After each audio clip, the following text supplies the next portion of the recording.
Fala galera, tá começando mais um podcast Fala Cristão, tô aqui com ele, pastor Álvaro, tá aqui com a gente hoje. Prazer estar com vocês. E a gente vai estar começando esse podcast maravilhoso. Se você não é inscrito, se inscreva no canal, deixa o like, compartilha, tá certo? Manda pro pessoal aí, então fique à vontade para curtir esse papo. Então, da parte da minha mãe, que veio essa influência cristã, né? Meu pai veio do samba, né? Meu pai veio da Mangueira, veio do sambão. Meu avô era músico, tocava sanfona, quis me ensinar a tocar sanfona. Aquele negócio enorme, nunca quis. A veia tem no sangue, por causa do músico, mas assim, instrumento nunca foi meu forte, né? Meu irmão toca, meu irmão Elcio toca baixo, né? E por aí vai, né? Então, assim, meu pai não era cristão, minha mãe cristã. Se casaram, nasci eu. Né? Então, nasci num lar onde minha mãe fez questão de criar gente dentro dos valores cristãos. Uhum. E meu pai não se opunha. Então, nessa tradição batista, a gente frequentava desde criancinha a escola bíblica na Igreja Batista. Isso no Rio de Janeiro, em Bento Ribeiro, quem conhece o Rio de Janeiro. Depois de um certo tempo, a minha mãe ela teve uma experiência pentecostal, foi batizada com o Espírito Santo. A Igreja Batista, na época, não aceitava essa experiência pentecostal. Aquela batista tradicional. Tradicional. Né? Aí convidaram gentilmente a minha mãe a sair da igreja. Né? Que ela não fazia mais parte da tradição da igreja. Né? Uma igreja, inclusive, que foi meu tio que trabalhou naquela igreja, meus primos trabalham naquela igreja. Então trouxe assim, uma certa tristeza no coração da minha mãe.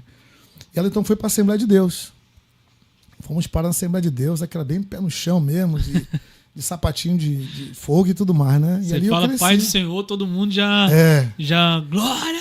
E meu pai nesse processo todo, né? Na Assembleia de Deus, meu pai chegou a frequentar, chegou a congregar na Assembleia de Deus. Meu pai chegou a ser tesoureiro da igreja que a gente congregava em Brasília, chamada Baleia, uma enorme igreja que fica quem conhece Brasília, né? L2 Sul.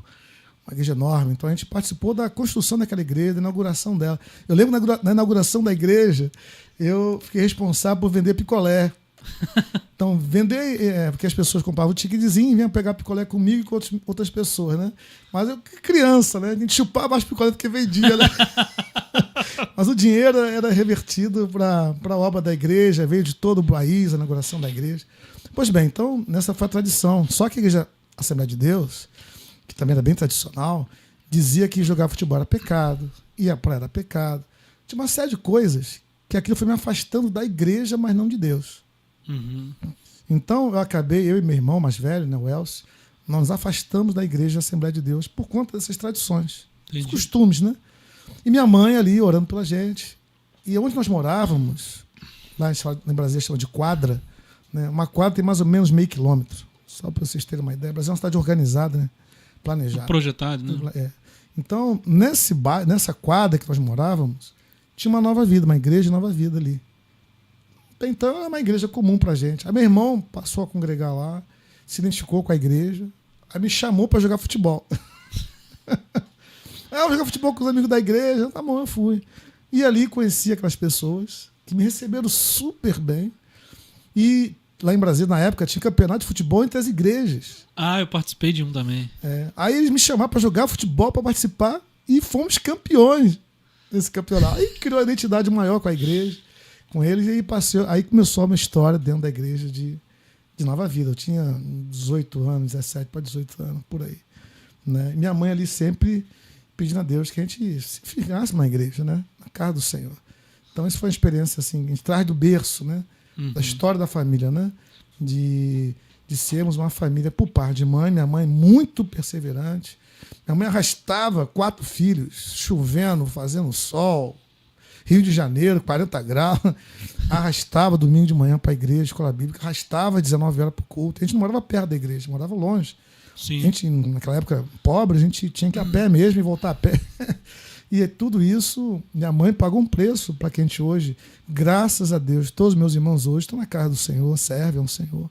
Né? Isso é fruto da minha mãe, com certeza. Do meu pai, sim, que entendeu, que contribuiu, ainda que indiretamente, meu pai contribuiu para que a gente permanecesse no corpo de Cristo, que é a igreja. Né? Você falou que começou na nova vida, assim, o que mais realmente chamou a atenção, além de, né, entrar o amor das pessoas que te receberam ali, mas o que mais chamou a atenção na Nova Vida desde o início, assim, foi a questão do pastor que te recebeu, que conversou e tal. Eu tô falando isso porque, assim, o senhor me ganhou quando você sentou ali na frente comigo e a gente conversou pela primeira vez no como é que fala, gente? Esqueci agora o nome.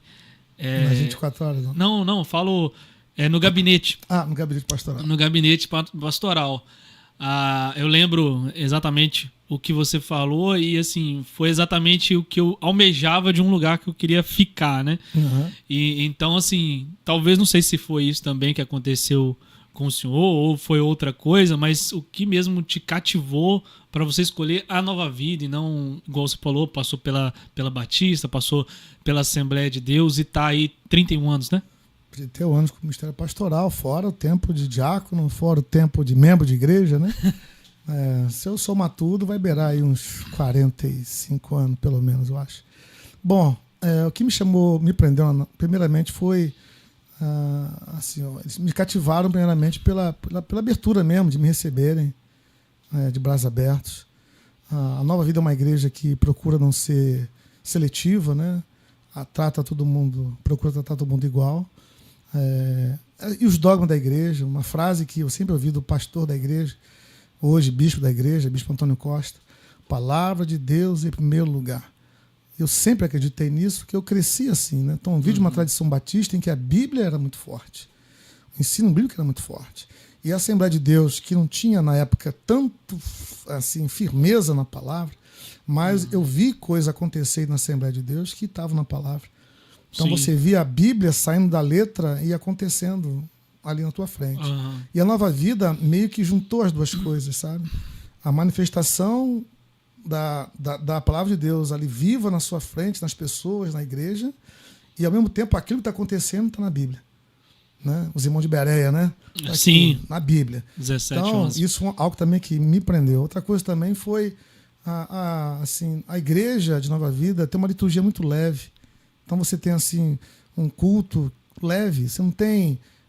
desculpe os irmãos da Assembleia de Deus, não quero ofendê-los, mas assim, os cultos não tem assim, tem hora para começar, hora para terminar. Você sabe que agora tem abertura, você tem um louvor, você vai dar os avisos, você tem os ofertório, você tem alguma coisa aniversariante, apresentar alguém, depois você tem a palavra, você tem o encerramento no final. Então você sabe uma liturgia como ela acontece.